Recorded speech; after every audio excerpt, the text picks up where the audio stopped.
35-й международный турнир по смешанным единоборствам «Красная битва. Восстание». Отгремели предварительные поединки. И сейчас вашему вниманию бои основного карта. Дамы и господа, Казахстан, Алхан!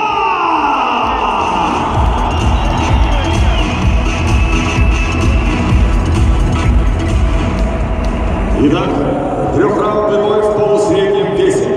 Ваше внимание на экран. Готовятся мечты, пошла Тренировки у меня прошли на очень высоком уровне. Как всегда, сборы проводили в Актуле с моей командой. Тренировались 2 раза в день. стратегии и готовятся на защиту прохода. Соперник Самат Эмельбеков хороший боец, неплохо себя показывал ранее.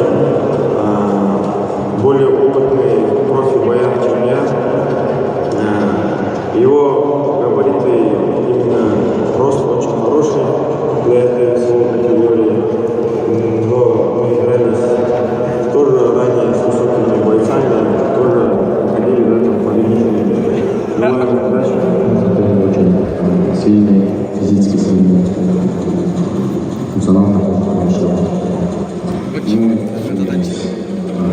Самат Эмельбеков из Да, Кыргызстана. дебют в WFC – это очень такой момент для меня, для моей карьеры. Тем более у меня на второй родине в Казахстане происходит. Это для меня большая честь быть, присутствовать даже в этом карте. Спасибо Лиге Ахмат за показанную возможность проявить себя. Мне очень приятно выступать в такой большой организации, как Лига Ахмат. Выйти, надеюсь, ты в хорошей форме, в хорошей физической форме. Мы покажем отлично. Самат, желаю тебе удачи. Нас ждет очень жаркий поединок.